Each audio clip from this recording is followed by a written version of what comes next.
See if it works because last time with Yahya, We are live. Are we live? Are we on though? We are live. We are live. We are yes. live, baby. Hello, family. Welcome, everyone.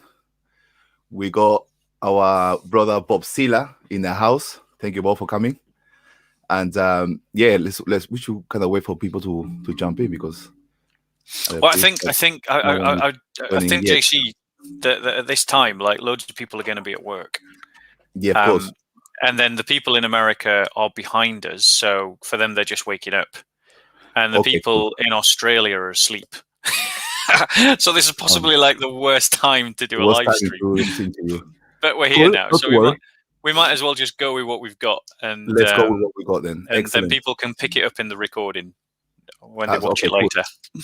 Well, I just like to say thank you to the early birds for jumping in. Thank you guys. I'm going to be sort of looking at the camera and then at your comments. So forgive me for going, nodding my head all the time. But today, family, we got our brother Bob Sila, and we're going to be discussing can the church have a Christian political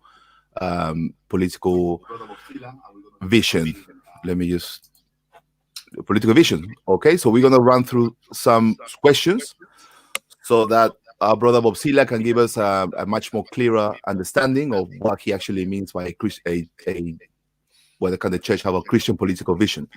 So we're gonna run through questions, and we're gonna go through easy questions first, Bob Sila. Okay. Cool. So explain to us what's how can a Christian be more political in this case? How can a Christian be political? No, let's start again. I don't want to start with that question because that was supposed to be the first question. But explain to us, really, simple. What's a Christian political narrative? Okay, so let's just frame firstly what politics is. So politics is what when power, influence, or authority are conspicuously at play. So what I mean by power is that I say to you, you must do a thing because I've got this gun, and if you don't do this thing, there's going to be consequences. So this is power. This is raw power. It's the kind of power that the US demonstrates if it sends in the bombers. Do as I say or we bomb you kind of thing. That's power. Then there's influence, which is this is kind of what we're doing. We're seeking to influence people's perspective. We're seeking to influence the way that they think about it. So we put something out into the culture, we put something out into society, and people either pick up on, run with it, or they don't. And then there's authority. This is the kind of thing that a policeman has, or the parliament has, or politicians have, which means that they have the authority to, like a policeman has the authority to stop traffic. He doesn't have the power to stop traffic. He can't stop traffic by holding out his hands because of power, but people recognize his authority and therefore they stop. Okay. So this is an example of power, influence, authority, and these things are politics. So these things permeate society. They permeate everything that we do. We're either operating in terms of power, influence, or authority, or a combination of all three. Like every time you make an economic decision to buy at one shop and not another, you're influencing the economy. That's an influence example. So a Christian political narrative, to answer to get to the spearhead of the question, is a narrative that allows Christians to understand what the end goal is, or what we're aiming to achieve when we use power, influence, or authority. So the outline of the Christian political narrative that I think is the one that we should be following is the idea that the church should be triumphant overall and in all things, so and overall of her enemies. So that the church, the body of Christ, the people of God, should be the influencers in terms of government and the military, education, religion, family, economics, culture, that's including things like arts, information sharing, so that's the use of media and the use of education. And so the church should be triumphant in all of those spheres.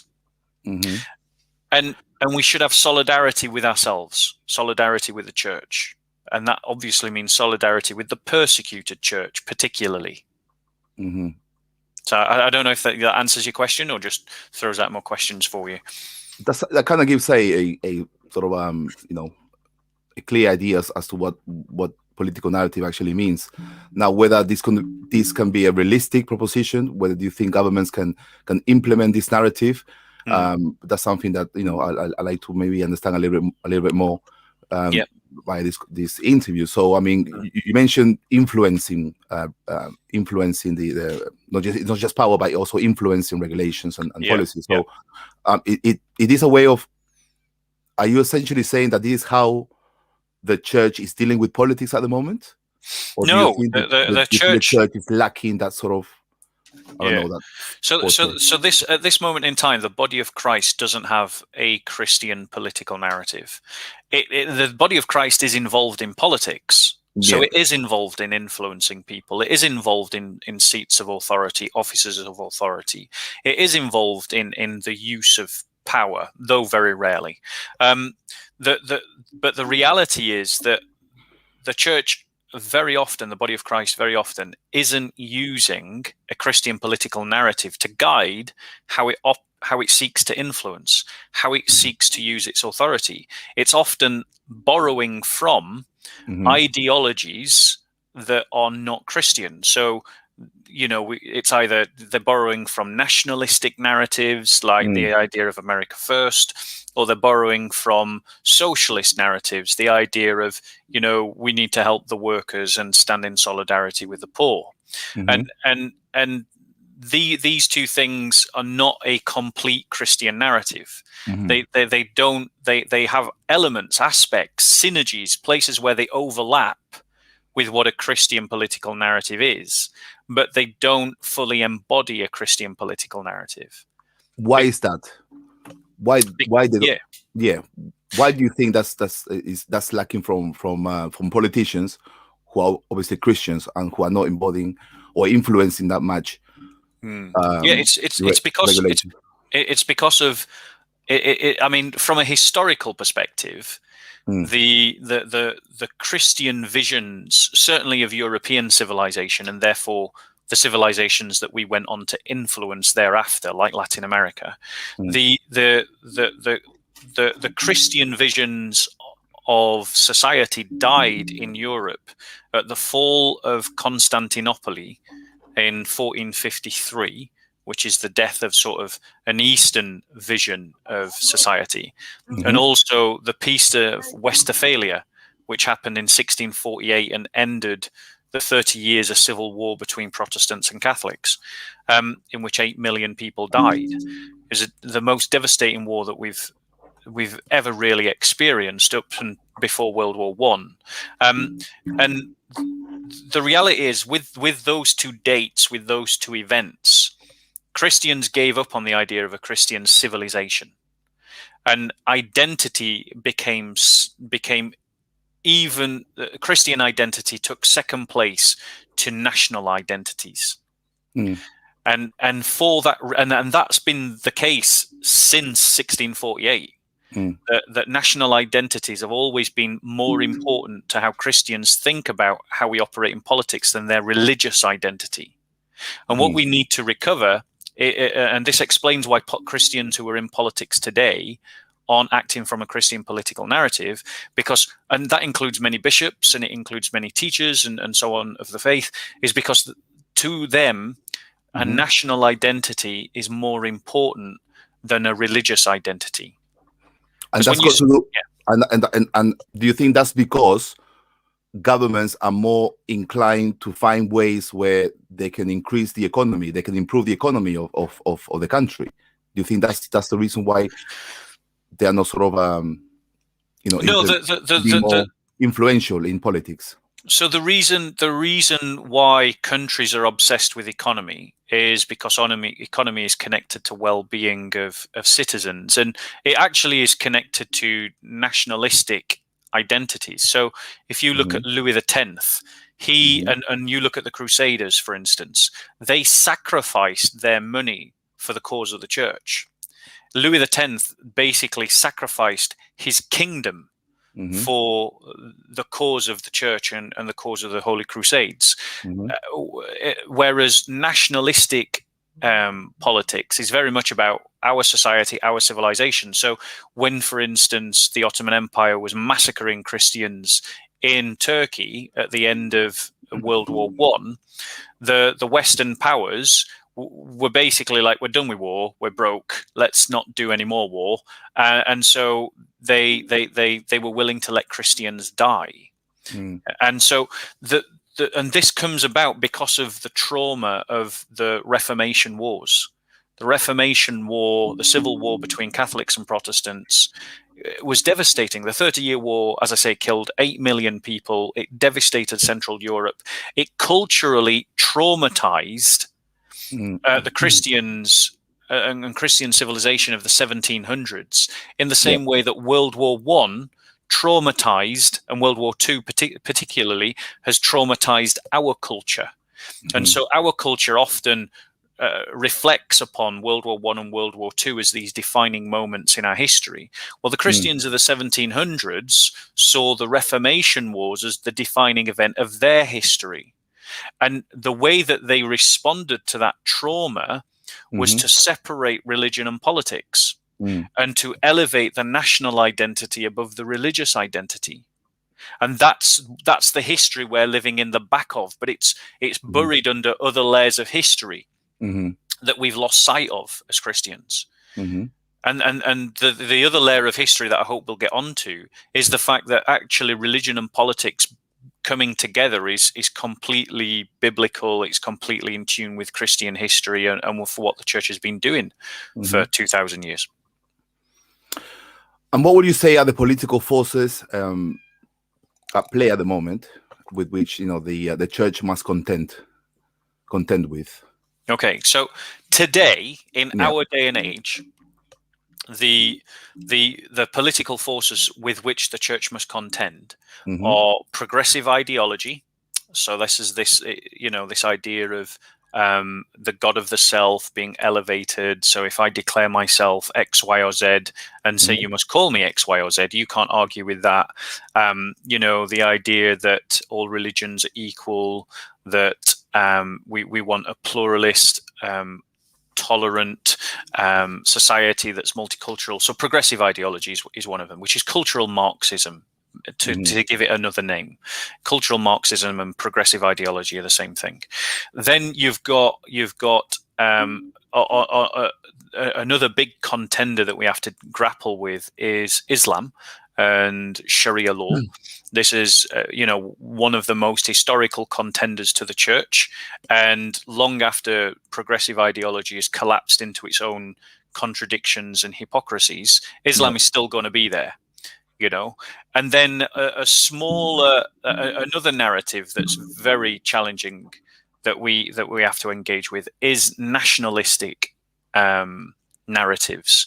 And so these are particular, and they split into civic nationalism, the kind that Tommy Robinson embodies, this one that's open to all races and ethnicities, but you've got to be proud of your country, the kind of American civic nationalism. And then you've got ethno-nationalism. Me and you've spoken about that a lot, this idea that I'm white, therefore I must be better, or I'm black, so therefore I must be better, that kind of narrative. So these are some of the big contenders that we have to cope with around the world. And how will you deal with these forces? How will you deal with this narrative that, as you are clearly explaining, goes against Christian values or a Christian political vision? How will you deal with those narratives that goes against the church, basically? So this is what we as Christians need to rediscover. Is we need to rediscover a Christian identity. So an identity in terms of our doctrines, an identity in terms of our values, an identity in terms of our history, an identity in terms of our custom and traditions. So the panorama from which a civilization can emerge. And as Christians, what we need to do is collectivize ourselves along what's called the Benedict option, and create this sense of a Christian society amongst one another, standing in solidarity with one another, so that when one Christian is pushed against, we all come to their defense. Mhm. And we enter into the cultural conflict. We enter into seeking to dominate in terms of government, in terms of education, in terms of religion, in terms of family, in terms of economy, in terms of culture, in terms of information sharing, which obviously includes media and education. And we basically, through confidence, zeal, and the growth of the church, we will crowd out the other opposing ideologies. And then when we control government, education, religion, family, economy, culture, and information sharing, we can then use these tools to push even deeper the Christianization, the discipleship, and the conversion of those who follow ideologies that are against the Christian faith. But wouldn't you say that, for example, if you put across a legislation that could marginalize the LGBT community, for example, don't you think that this vision is somewhat unrealistic, because this section of this community apports a lot to the economy of the country? So how would you actually get them involved in this vision? People that identify themselves as Christians actually form a huge body of people. The reason why we don't have any influence, or as much influence as we possibly could, is precisely because we don't identify as Christians, and we don't wield our faith culturally or politically. So, for instance, it's Lent. If at Lent Christians practiced fasting, and we would impact the economy, because you would stop buying meats, and you would stop buying butters, and you would stop buying eggs, and you would buy lots of veg, and that would have an impact on the economy. You would go to vegan restaurants, because Christians essentially become vegan at Lent. So you become a visible consumer, and we are actually one of the biggest bodies of people in society. We don't know our own power because we've never exercised our own power in politics. We've never played on our own identity. Now, with regards to alienating Sorry, other just groups, go back to that point. Are you saying that throughout history we haven't had the power to influence politics? No, we Christians? have absolutely, from that's what I thought. the conversion of Constantine Yeah. in the Roman Empire. Christians have, particularly in Europe, though this isn't the first example, but obviously my description of this process is Eurocentric because I'm European. But the Armenians were the first Christian kingdom in the world, but I'll let an Armenian tell that story. The Ethiopians were the second Christian kingdom in the world, but I'll let an Ethiopian tell that story. So I'm just going to tell it from a Eurocentric perspective, and forgive me, brothers and sisters in other parts of the world. But from the conversion of Constantine, Christians have had political power. And in the West, after the fall of the Western Roman Empire, Pope Leo III was the one that coronated Charlemagne as the Caesar of a Holy Roman Empire in the West. And this was doubled down on when Otto I was consecrated leader of the same Holy Roman Empire by Pope John XII. And from these times, from Constantine and Pope Leo III, Christians have dominated the government, the education, the religion, the family, the business, the arts, the culture, the information sharing. That's how you got Christendom. That's how you got the Byzantine Empire. So we have, and we've just forgotten that in our history as Christians, because of the Enlightenment that came out of the trauma of the Reformation. Okay. Now the problem I have with this vision, Bob, is to do essentially with the secular societies that we currently live in. The way you explain it is as if we are all Christians and we are all believing in Christ, and that we should all be pushing this political narrative. But in reality, that's not the case. in reality we have atheists, agnostics, Muslims. It's a multicultural society that we live in. So how will you? Because essentially what you're trying to explain, what you're explaining is that we need to convert those groups and get them involved, so that we can push that political narrative. I mean, to me, that is an utopian idea. Don't get me wrong. It's something that I as a Christian, I wish it could happen. But I mean, realistically, is this a real proposition? Okay, and so it is so. I mean, how would you go? How would you deal with a secular society in this case? How will you get them on board and believe in this political vision? Sure. So a couple of things. Firstly, we've got to understand that the very definition of a secular society is a Christian one. So our politics is still working to a Christian echo of its Christian past, because it was the church that defined realm secularis and religio, the idea of the secular realm and the religious realm, or the spiritual realm, the temporal and the spiritual. That's a Christian dichotomy. And the fact that we're still speaking in those terms is an echo of our Christian past. Now, I'm not starting from the position, none of my narrative requires that Christians are in power. My narrative begins with the idea that Christians can use power even when they don't have authority. They can do politics even when they don't have authority. You can still influence, you can still use power, and then you use these two things, you get authority, and then you can use authority as well. Can you name us one politician in England, in the parliament, that you can say he's a Christian, that has a political narrative in him, and he's trying his best or her best to influence this narrative in parliament? Can you name one or two? That's in power. Who was the most recent? I won't say in power, but in parliament. In parliament. 1 second. Proposing ideas that is connected with a political vision or political narrative. So in terms of political vision, so let me just finish the answer to the first question, and then I'll draw this out. So the Christians can do politics from any place, even from the lowest base. They don't. This narrative doesn't depend upon us having the parliament, but what it does is it gives us a narrative by which we can work to control the parliament, and then when we have the parliament, what do we do with it? And in terms of how we deal with the multicultural facets of the world, well, just think about it. Just let's reverse the question. Has the fact that we live in a multicultural society stopped progressives from discriminating or alienating or sidelining Christians? Of course not. Of course not.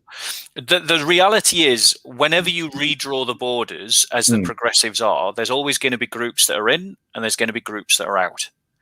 And so we Christians shouldn't shy away from the fact that if we sought to create a Christian civilization, there would be winners and losers. In the same way that progressives are not shy about creating legislation that discriminates against Christians, or that Muslims are shy about creating legislation that discriminates against Christians. None of these groups are particularly bothered by multicultural tropes to give Christians equal rights with themselves.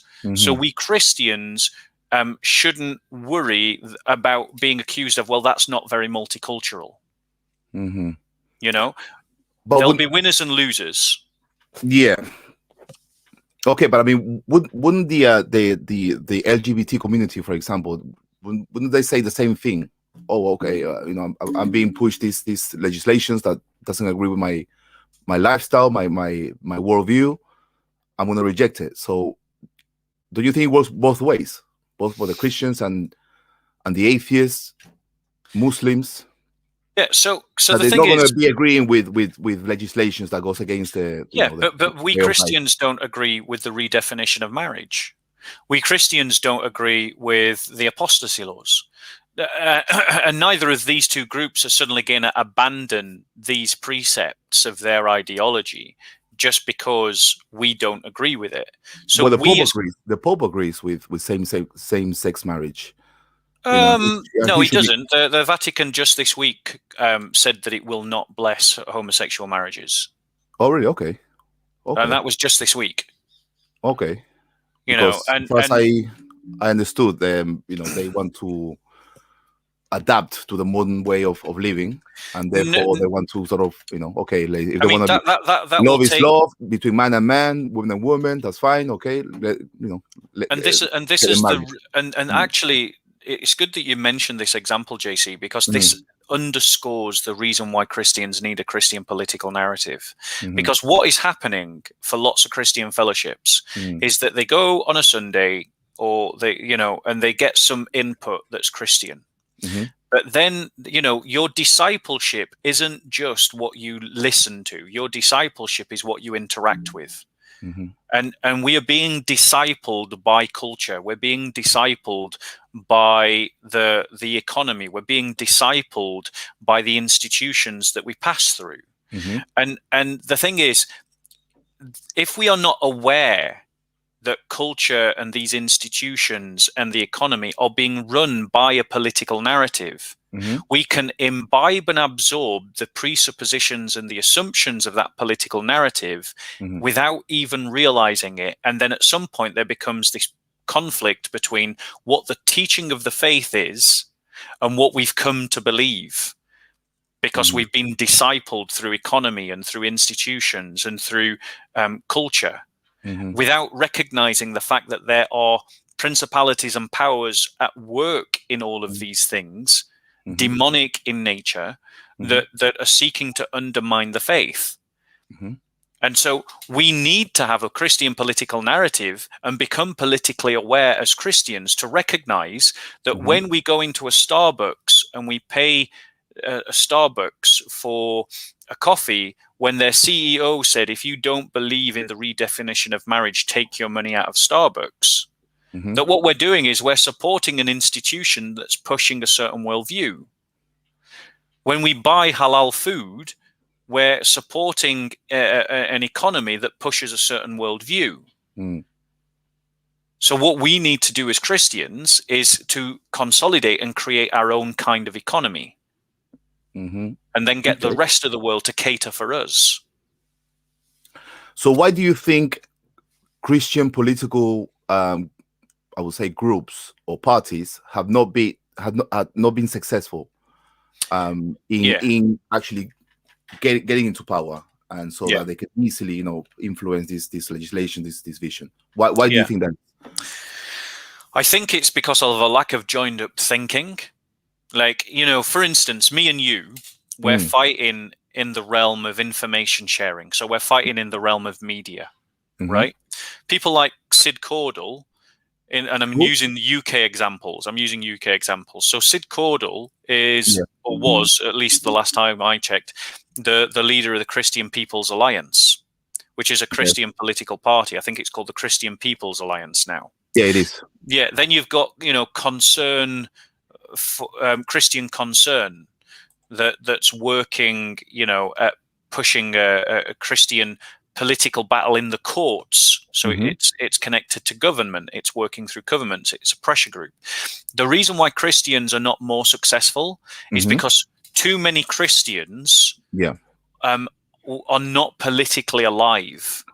Their faith is purely a spiritual thing, and then they borrow the politics of other people. So they'll say that they're against abortion, but then they'll vote Democrat. They'll say that they are against nationalism, or sorry, they'll say that they're not nationalistic, but then they vote Trump. Like, and we've got our British equivalents. We need to have. I used the American equivalents because they're the ones that most people will be able to recognize, regardless of their culture or geography. But in terms of what Christians need is they need a revival, that we as Christians are a people. We have the rights of any other people, and we need to defend our rights as a people, and we need to express our religion as a people. You need to express our religion as a people. You mean but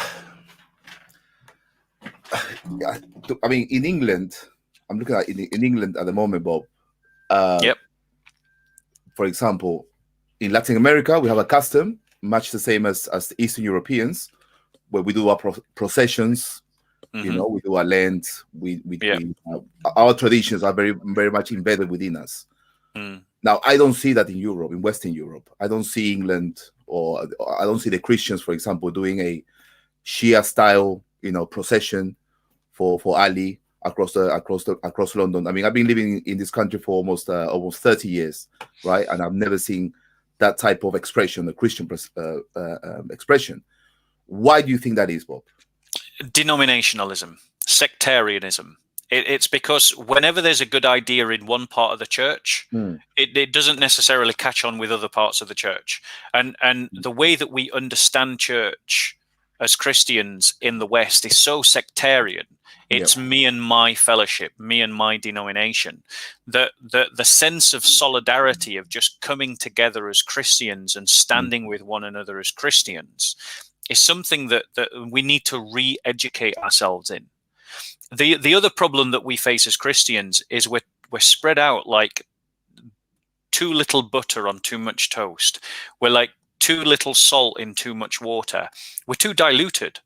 We need to consolidate. Like, we need to geographically consolidate. Christians need to geographically consolidate. And then you'll begin to see that we have influence. Then you begin to see that we start to impact society. The problem with Christians is that we have fallen into our present situation from a high place. There was a Christian civilization, and now there's not, and we've dropped. But so we've dropped as fragments on the floor. And what we need to do is to consolidate those fragments into a body again, into a visible body. I mean, it is a visible body, but what I'm saying is to consolidate those fragments into something where it starts to affect government, education, religion, family, business, culture, and information sharing, because it's a solid block. This is the Benedict option. It's the idea of solidifying our identity.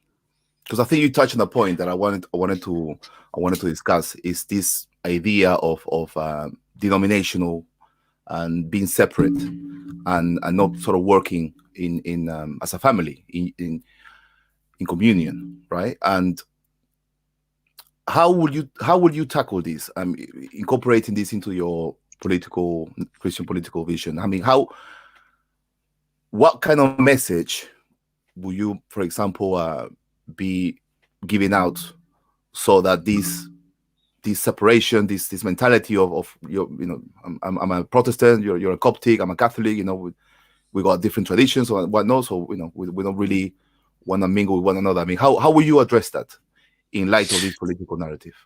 So it's about Christians rediscovering what the church is. The church isn't a denomination. The church isn't an institution. The church is the body of Christ. That's me and you. And when we come at church from that attitude, not that I belong to a Sunday club, this is my Sunday club that I go to on a Sunday, and these are my friends at my fellowship.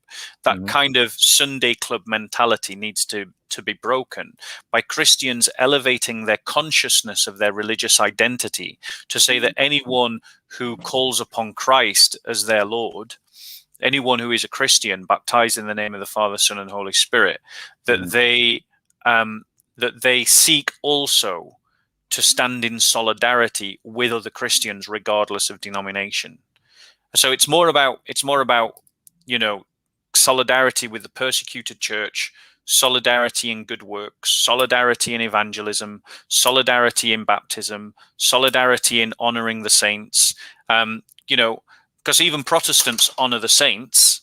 They honor Paul, they honor Peter, they honor Thomas, they honor the saints. They just sort of kind of just emphasize the first 12 and then forget about the rest. It's kind of like, but there is some unity there. And that means that, Catholics should be honoring people like Billy Graham, and other great evangelical preachers that have done, like John Stott, who have done such wonderful work for the church.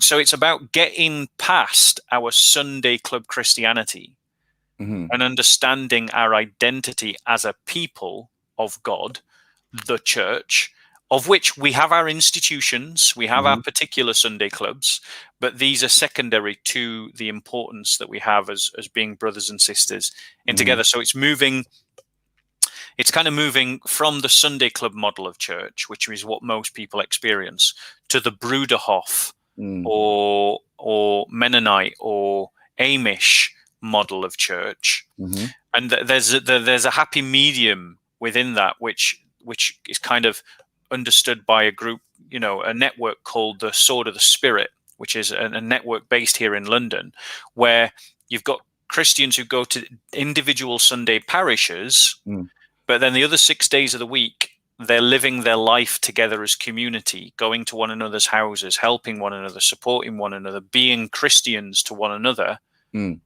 even though on a Sunday they'll go to different churches. And that's cross-denominational, Roman Catholic, Orthodox, Protestant. Right. I was this point of denominations and caring for one another.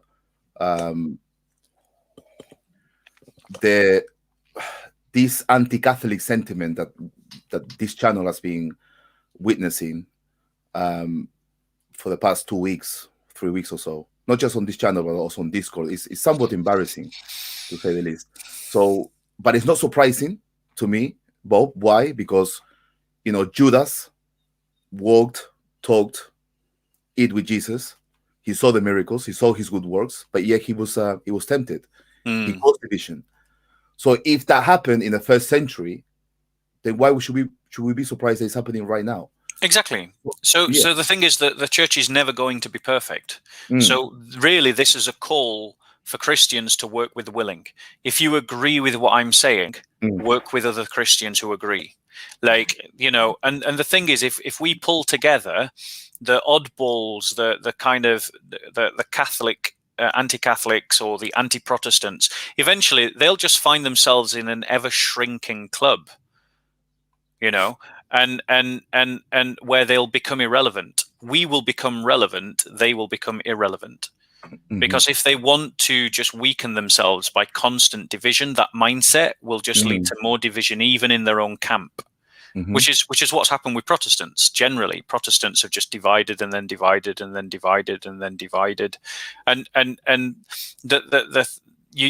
the thing about the unity that I'm proposing is that it goes across denominations, because it's not unity based upon a particular doctrine or particular angle on a doctrine.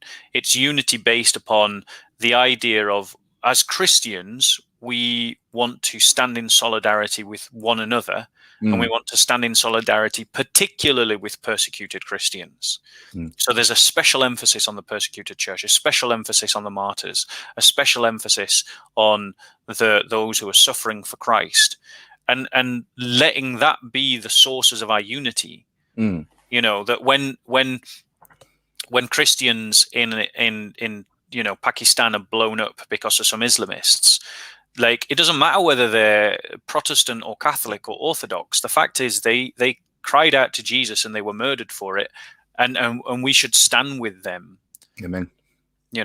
And then all the other kind of things that we disagree about, well, I mean, we've got the core doctrines that every Christian agrees upon: who Christ is, what Christ did. And then all these other things are just secondary issues. Yeah, there's a right and a wrong, but we don't have to divide on that right and wrong. We can just debate honestly in good conscience. Because it doesn't jeopardize your salvation, basically. All these secondary issues, and that's something that Christians should really understand when you go attacking the other denominations. Because I did a poll, a questionnaire about a week ago, asking whether the Hail Mary was whether it was biblical or whether it was a Roman Catholic invention, and almost 70% thought it was unbiblical and a Roman Catholic invention. And the comments, I mean, you should see the comments, just really embarrassing, to be honest. I mean, I was quite hesitant to do a response video, which I have to do it. Yeah. Well, I Um, think, just for, bro, what this is a lesson for you. just for the sake of informing those Christians that Yeah. you essentially that it is biblical, and you essentially are wrong for calling Catholics pagans and heretics. Yeah. And So I go on. my point was that so this I think this is one of the reasons why we have not been as influential as we could as we can be in politics, because of this disunity. Yeah, My thing to you, JC, is that the more you focus on the issues that divide, the more you'll be divided. The thing is, no, you've I'm got to. focusing on issues on how to resolve those divisions. But the thing is, you're never going. going. And what I'm saying is, you're never going to resolve those issues by actually focusing on them. No, That's what I'm trying to say. I think that I can resolve those issues by informing about those issues, and it's up to the person whether they can take it to heart, they can implement it in their lives. That's up to them. But as far as I'm concerned, I did my job in informing truthfully from the Bible what it is and what it's not. It's up to you guys, because you have freedom to choose whatever you want. I want to. Can I refocus back onto the politics? Politics, yeah. So, okay, you wanted to do one more point, or well, I just wanted to try and make a brief sort of biblical case to demonstrate that the church should be political, and I want to demonstrate that is biblical. Now, we all know, and I'm not going to go into the in ad nauseum references of Scripture, that God founded a nation in Israel that was a kingdom. It had geographical control of territory. It influenced the full gambit of politics. So there was the use of power, there was the use of influence, there was the use of authority, and it covered government, education, religion, family, economy, culture, and information sharing. But then obviously we're New Covenant people, so we have to look at this through the New Covenant. So the New Covenant is that the Gentiles have now, one of the aspects of the New Covenant is that Gentiles have now been grafted on to the people of Israel. So we are now Israel, not just the Jews, though every Messianic Jew is also part of Israel as well. But where is the New Testament defense for seeking political or influence and power? Well, I want to just demonstrate that for you. So for instance, Acts 26. Okay. Acts 26, we have the story of Paul before King Agrippa. Yep. Okay. Now, I'm not going to read the lengthy passage. I invite everyone to read it for themselves. But essentially, Paul is debating and discussing with Agrippa, and I'm going to pick up the narrative from verse 24. As Paul was saying these things in his defense, Festus exclaimed loudly, "You have lost your mind, Paul. Your great learning is driving you insane." But Paul replied, "I have not lost my mind, most excellent Festus, but am speaking true and rational words.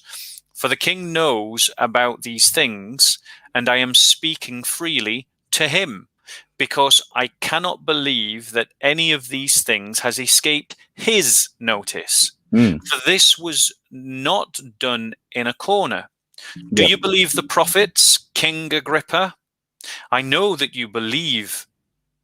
Agrippa said to Paul, "In such a short time, are you persuading me to become a Christian?"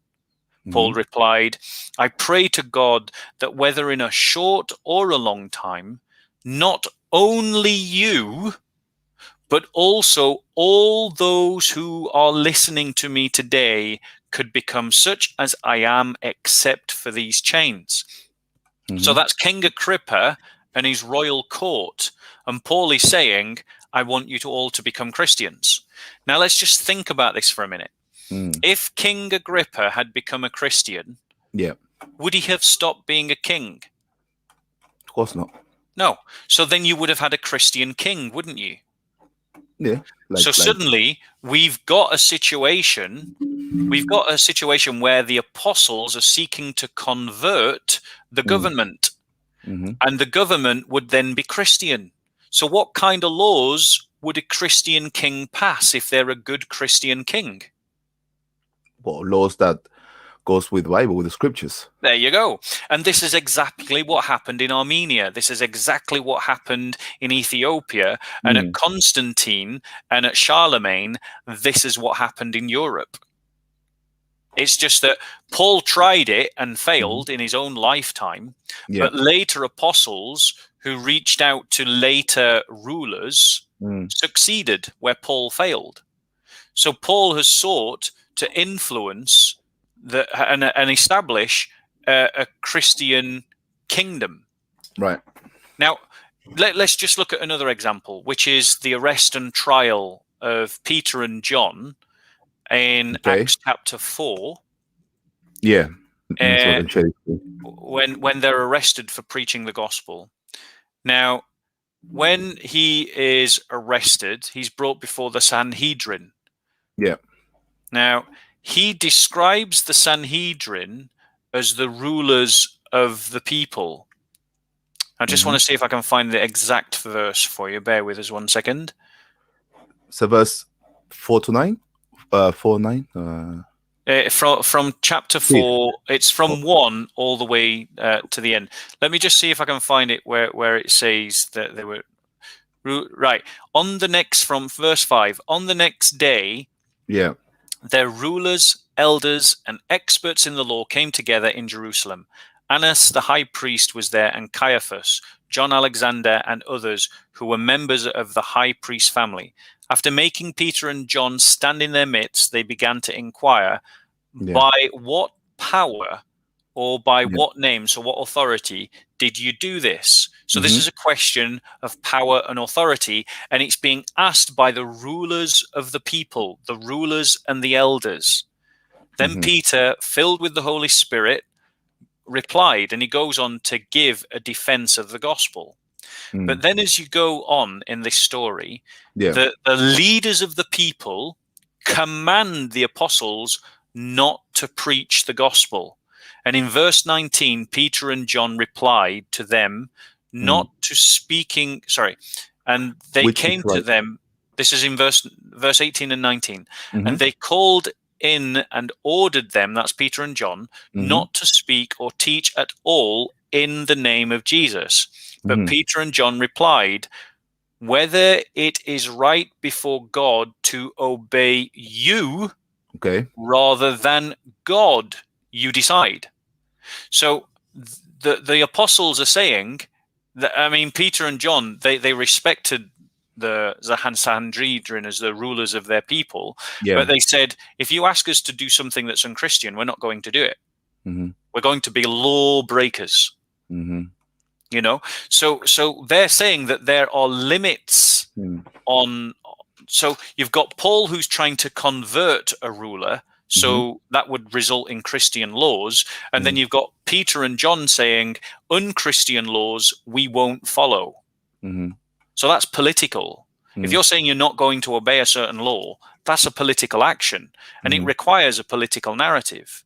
You've also got the fact that in Acts chapter 25, Paul appeals to Caesar. Paul says in verse 11, if then I am in the wrong and I have done anything that deserves death, I am not trying to escape dying, but if not one of their charges against me is true, no one can hand me over to them. I appeal to Caesar. Then after conferring with his council, Festus replied, you have appealed to Caesar you will go. Now, a couple of things. One, Paul is not frightened of asserting his rights in the culture. It's like me saying, I'm a British citizen, so I demand my full rights to freedom of speech, equality under the law, etc., etc., etc. So he's using the full mechanisms available to him. That's what Christians should be doing. And he's using it for a Christian purpose. Because do you honestly think that Paul, this great evangelist, if he ended up in front of Caesar, wouldn't also preach to Caesar and try to seek Caesar's conversion? Yeah, of course. And what would happen if he succeeded? And if Caesar became emperor, became Christian? Would he stop being Caesar? It would be a Christian Caesar. And that's what happened with Constantine. Mm. So what we see is the biblical precedents Yeah. for what later happened in history. Give us a blueprint. Yeah, and what we should be doing today. Fair enough. Awesome stuff. Excellent. I think we pretty much covered most of the questions. Thanks for that, Bob Silla. So, Bob, I mean, imagine you become the Prime Minister of the UK. What sort of legislations would you present to Parliament? Okay. Considering everything we discussed, the importance of having a political narrative, the importance of having a strong Christian presence, tradition. What legislations as a Prime Minister you would propose to Parliament? So I would take Constantine as my model, because if we assume that Christians rediscover their vision for a Christian civilization, bearing in mind in a liberal democracy, the way that you achieve that is through democratic elections. Yeah, very different from the times of kings. So let's imagine a situation where there's enough people who are converted in the land and discipled in the land that a Christian political party gains a small majority in Parliament. And that still assumes that a large proportion of society isn't Christian. So it would be stupid in that situation to really come down heavy or in a Theodosius kind of way, in a Justinian kind of way, with heavy, deep Christian laws, because society isn't Christian. You've got to recognize that fact. So you do what Constantine did. When Constantine was converted and became emperor, he didn't just make illegal paganism. Paganism was completely legal in Constantine's reign. He didn't persecute pagans. All he did is he gave Christians their legal rights, gave them reparations for the wrongs that were done to them. So things that I would do would be, I would, in an imaginary situation, like where I'm the prime minister of a minority of a slender Christian majority government, it would be things like there's no point banning abortion, but what I would do is I would take it off state, so it wouldn't be paid for by the state. So people would still be able to access this horrendous activity, because I accept that not everyone's Christian. And I can't force them. I can't force non-Christians to behave in a Christian way. But what I would say is, you pay for it yourself. The state is not going to pay for your abortions anymore. What it would mean is things like politically, we would realign ourselves on a global sense to stand with persecuted Christians. So we would no longer send aid, for instance, to Pakistan, which is persecuting Christians. We would send that aid either directly to the churches in Pakistan, or we would send it to governments that are supporting churches in their own countries. Another example would be the tax system would favor would favor married couples that are men and women. We wouldn't penalize or punish with extra taxes single parents or cohabiting couples, but what it would do is it would be structured to support the Christian concept of the family. And lots of other policies would do that as well. In terms of freedom of the press, that wouldn't be touched. But what would happen is we would allow other groups to set up their own press, because right now, in the UK at least, press is quite heavily controlled by the progressives. Like, they won't let you do press. They won't, unless if you're going to start pushing like a Fox News agenda. Like Christian channels get often publicly prosecuted by the state in this country because they say something that's against broadcast laws. So what we would do is we wouldn't stop the progressives from having their media, but we would allow Christians to have their own. And so what we would do is we would take off the handcuffs that are holding that's holding the church back. The one place that I would probably go on. Are you suggesting that Christians are not being as vocal as they could be when it comes to media? Christians are wussies in the West. They're wusses. Honestly, Christians are conflict averse and cowardly in Western Anglosphere. France, Germany, the UK, Sweden, cowards. The Christians are cowardly, and that's so unchristian. It's like, how did that slip past your discipleship? How did the great saints and martyrs who died for the faith lead to you? That is a problem. And in terms of immigration, how will you deal with that? What type of laws will you pass as a Christian prime minister? What type of laws for immigration? So you'd uphold national borders, and you'd uphold national borders for one. So it's not the right that someone just has the right to come to your country. No one has the right to go to another person's country. That's not a right. That's something that the progressives push. So you'd uphold national borders, and then what you would do is you would seek to control immigration in a way that is cohesive to the culture, that's cohesive to the nation. And because this, in our imaginary scenario, we're talking about a slightly majority Christian society now, because obviously they've won the parliament in our imaginary situation. So you would want to have immigrants who support that Christian base, who support those Christian values. And so that would be one, not the only, but it would be one of the factors that you consider when you decide who can immigrate to your country. So what you're saying is that only Christians and Christians that support a Christian political vision. No, I didn't. I really didn't say only Christians. Okay, so you're trying to say that you would prioritize Christians. I would say yes.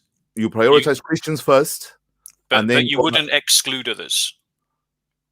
But you prioritize Christians first. Yeah, absolutely. And let's not be bashful about pointing out that progressives have discriminated against Christians in terms of immigration and refugee status. So we don't need to take lectures. We Christians have got to learn to form a Christian critique of our political society and call out their Christophobia and call out their anti-Christian tropes and call out their anti-Christian policies.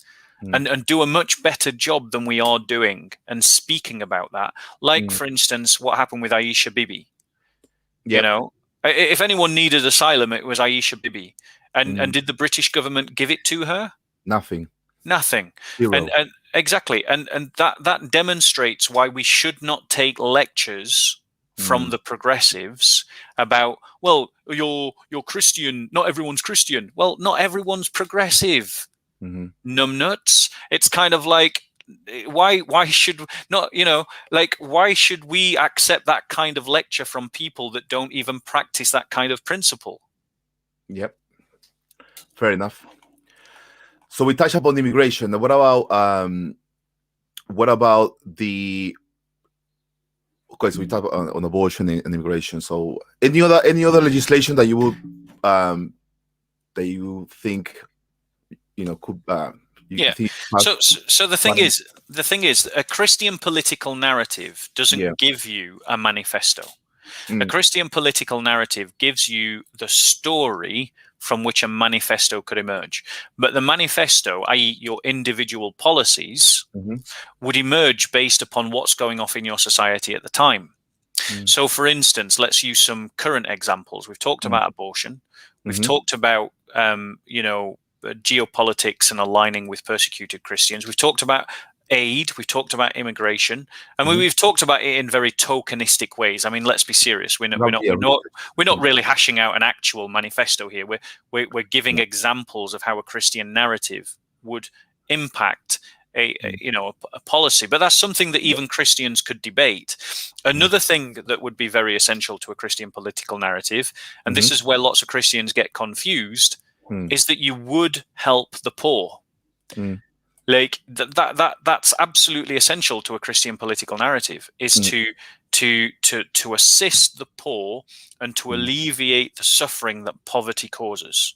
Now, how would you do that? Well, there's lots of different ways you can do that. Like, it doesn't have to be necessarily redistribution, though that's one option. It could be you find ways to stimulate capitalistic economy amongst the poor, you know. But however, through tax policies, like, you know, saying that if you start a business in a poor area, you don't pay any tax, and so businesses would be inclined to go to poor areas, and hopefully that would result in more poor people being employed. You know, stuff like that. So a Christian political narrative would have an emphasis on helping the poor. Follow that. Yeah. Wonderful. Nice one, Bobsila. Can I finish? Go on. You want to wrap up your? Yeah, I just want to say that I was thinking of just taking some questions from the viewers. Sure. And then we can maybe make a final announcement.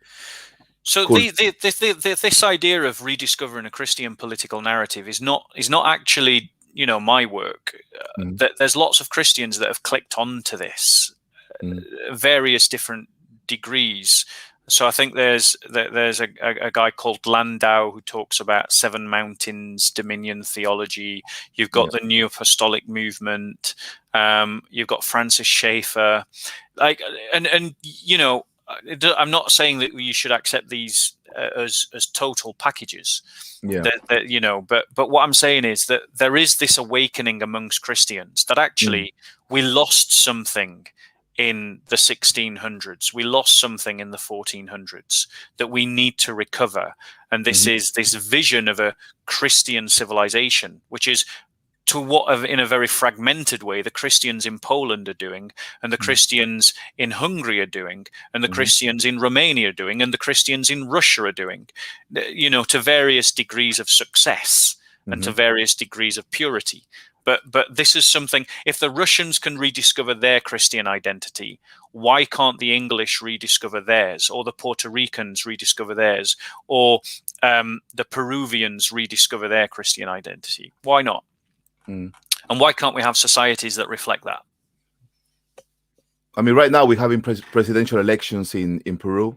One of the candidates is an Opus Dei member. He's a born and bred Catholic. He's celibate. He hasn't, you know, hasn't been married. Nothing wrong with being celibate.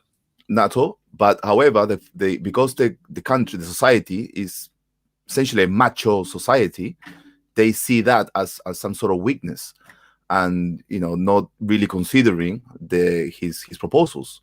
And that's a flaw and that's a flaw of how they've been discipled. Yeah, and, you know, and because obviously Peru is a strong Catholic, you know, strong within the Catholic traditions. So my point is that even though we are very strong in our Catholic traditions, Christian identity, or whatnot, there is a majority within the society that sees that as a weakness. I mean, you know, the fact that this guy is celibate and all of that, so, which is really, really, really, really strange. And that's a sign that they've not been as fully discipled as you think. My experience. I think it's culture, Bob. I think it's just a Latino culture. It's a macho culture. Yeah, exactly. Anything that compromises that identity is somehow seen as weakness. That's what's currently happening. Yeah, it's a distorted view of what being a man is about. Yeah. You know, but I think that this is the kind of thing that we Christians should be doing more of. Anyway, do you want to, not less of? And I wish that Opus Dei president to be success. You know, I think Peru will be better for it. The elections is on Sunday. This Sunday, I think. Yeah, this Sunday. So I'll be going to the Peruvian embassy and cast my vote. Cast your vote. Are you going to vote for him then? Oh, absolutely. Yeah. I mean, I've listened to all the debates. I mean, I've been open to all the debates from all the candidates, and this guy has a much more clear, founded vision on how he can improve the infrastructure in Peru, and I think he's the best option at the moment. So awesome. So guys, we had almost 100 people tuned in. Thanks everyone for tuning in. I just want to give the chance to pull up some questions, Bob, if you don't mind. Just a couple of questions before we wrap it up. And I lost it. There was a question on. Did the chat jump? Yeah, you did. Yeah, it does that. You just whoever asks, you just got to get people to re-ask their questions. I think the question was to do with. Just get them to ask the question again. Just ask people to ask the question. Yeah, ask please. Ask your question again, and I'll put it up on the chat, on the live chat. So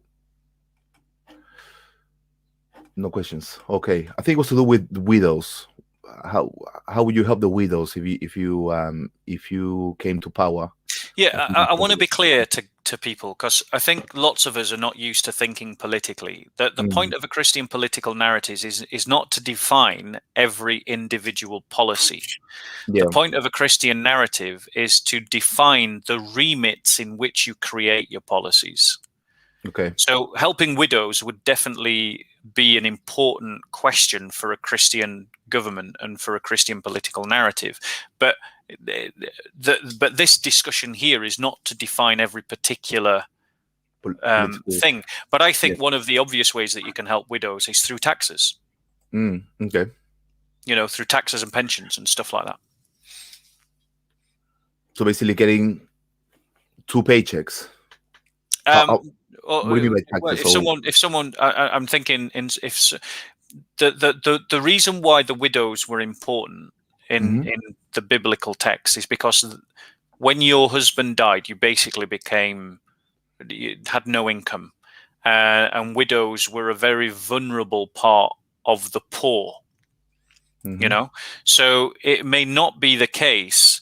We'll come to that, but it may not be the case that widows in today's society are the same vulnerable group that they used to be, because we are, let's face it, we have had over 1,000 years of Christianity now. So you actually find that there's a lot of structures helping the orphan and the widow.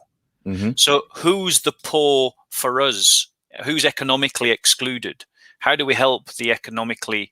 And that's people who have been sort of left behind by government, by economy. How do we help those people who are living in poor housing estates? Some of them will be widows, but I don't think that demographic per se is vulnerable just because they're widows. Now, do you want us to move on to the next question, or? Yeah, the LGBT question in that case. So it was about marriage, right? Okay, so it says, what about the LGBTQ marriage? Well, obviously Christians don't accept that there is such a thing as LGBTQ marriage. So we wouldn't have it recognized in law, and we wouldn't give any special benefits to couples who are LGBTQ just because they're a couple. Our focus would be on married couples, men and women, because that's how we understand marriage. So that means you wouldn't compromise the votes from that section of the public then?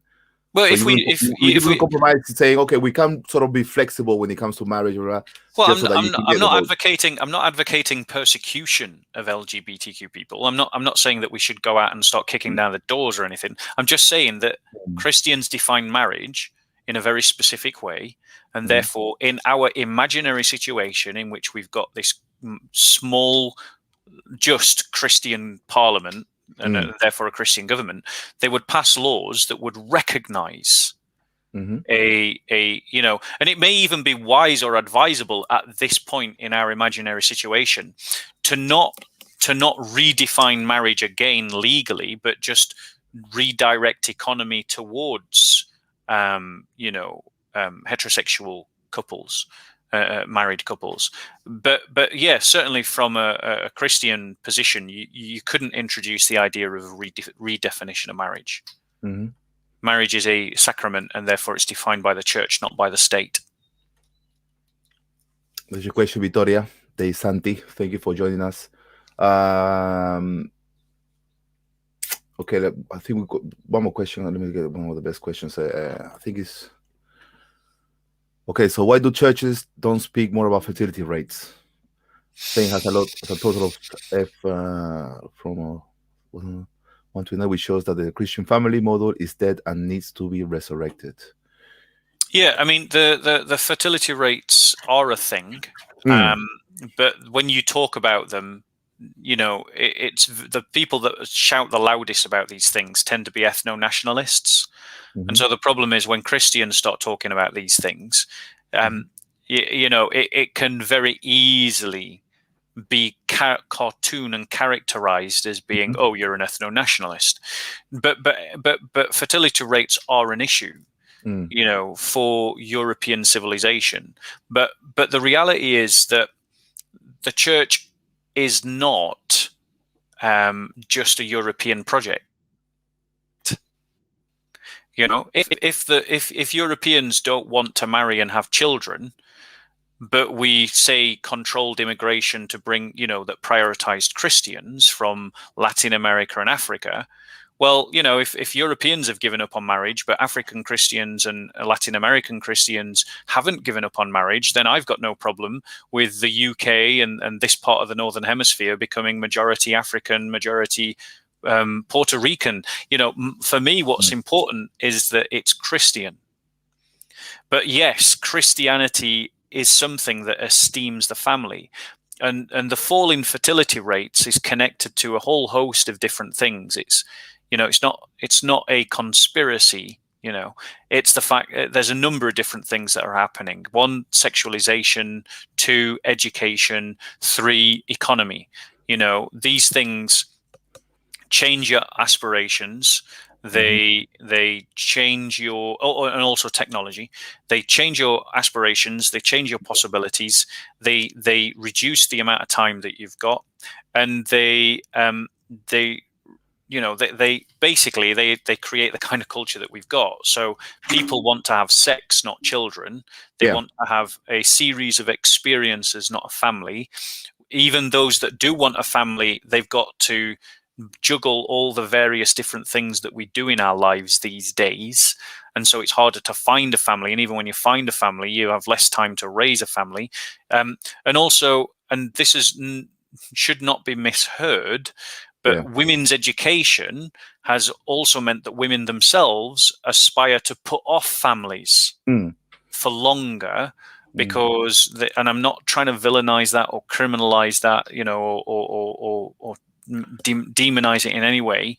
I mm, support women's education, but the result of that is that obviously women have other aspirations than just being family. So it's a really complicated issue. This mm, this question of fertility rate, mm, you know, and what are we supposed to do? Are we supposed to set up stud farms? Like, you've got to build the family through economy and through policy and through deliberate intents to support the importance of the family.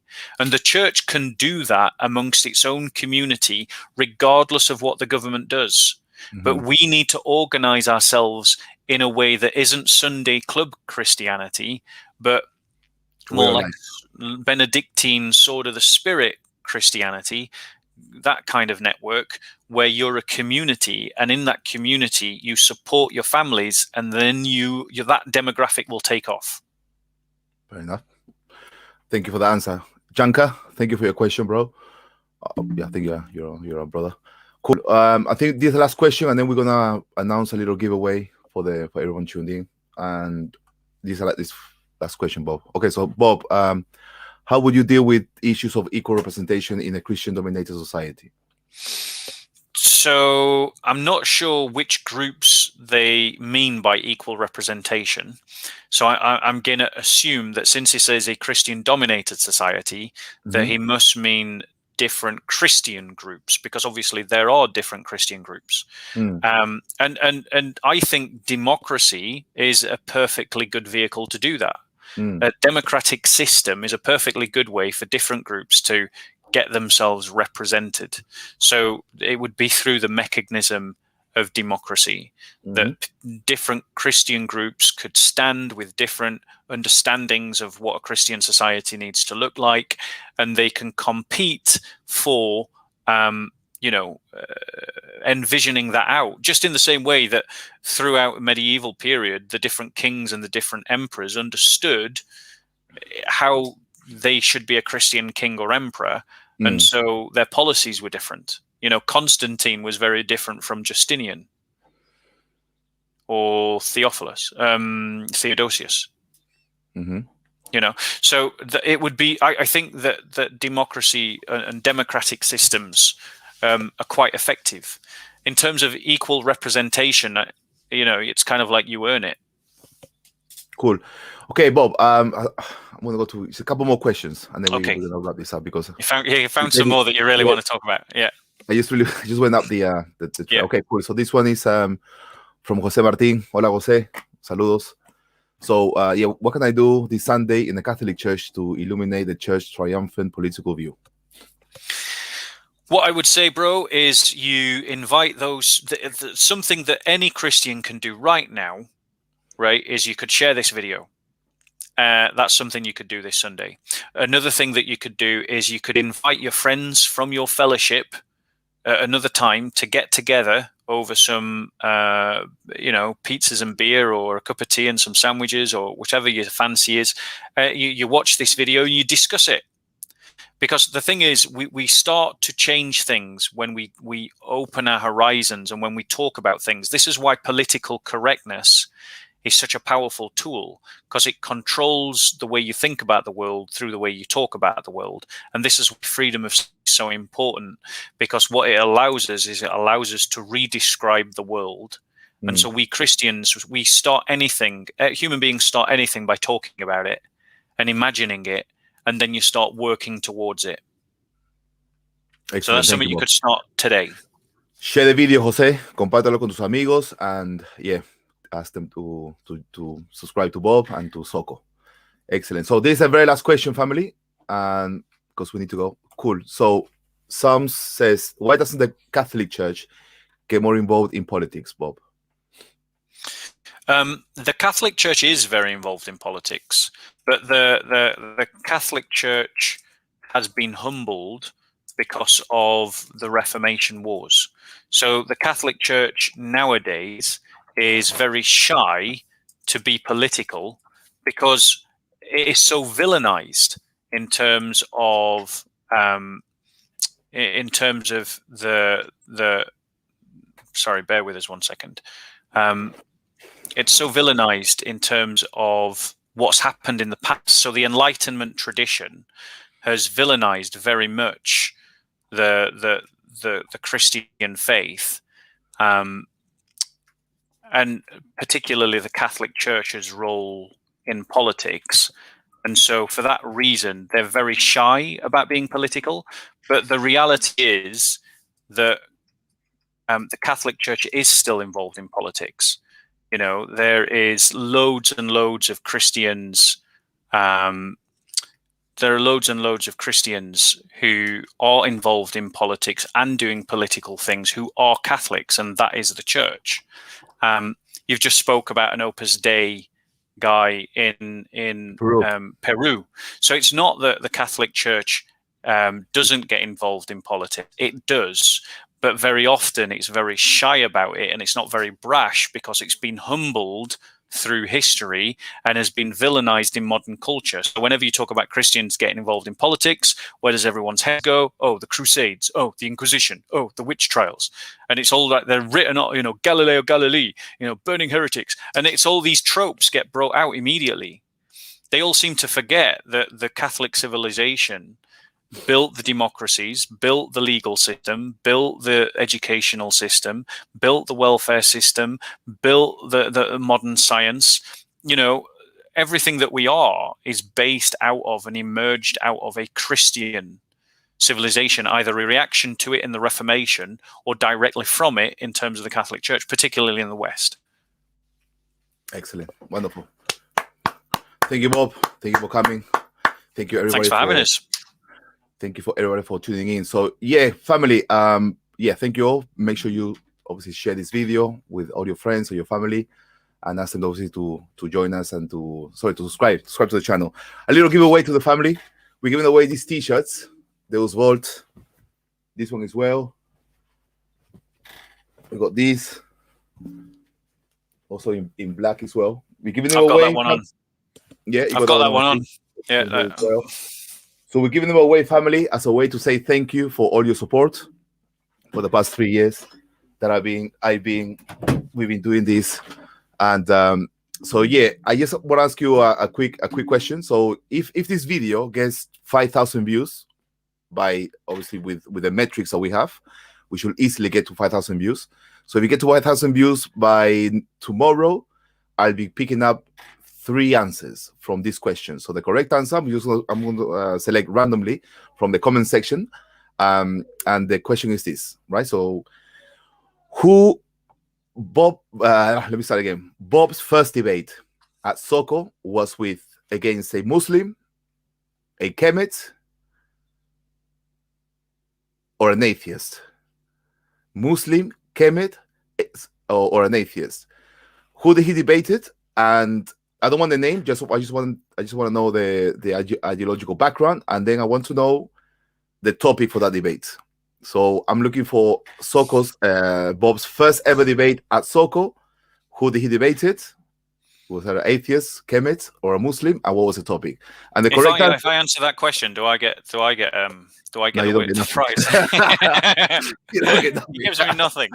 Yeah, everybody gets t-shirts. So yeah, so answer that question, and then if this video gets 5,000 views by the next 24 hours, I'll be selecting the correct answer from the comment section. Okay, so like I said, once again, it's just a way of saying thank you to all you guys, all the family that's been supporting us for the past 3 years, supporting myself, supporting Bob as well. Yeah, please continue to do so, because we are an independent media channel organization, and obviously we're doing the best we can to advance the kingdom of our Lord and Savior. So Amen. every little helps, and we do appreciate your help. So that's it. Just before we go, guys, Yeah. anyone yet who is subscribed to SOCO Films who has not also yet subscribed to Bob the Builder of Speaker's Corner, please come on to my channel and subscribe, because the 2 channels have slightly different. We're working to the same goal, but we do different content. So come and subscribe on my channel, please. That would be very nicely appreciated. Excellent, wonderful. Okay, well, thank you, Isaiah, thank you, Gina, thank you, Jose Marin, Clea Baba, all you guys, James Johnson, Melissa, all you guys, Samuel, Johnny, Chevron Bob, followers of the way, Tree First, all you guys, John Doe, thank you all for obviously for being members, for coming here, and see you in the next live stream. Take care of yourself and stay blessed. Take care. Peace be with you. God bless.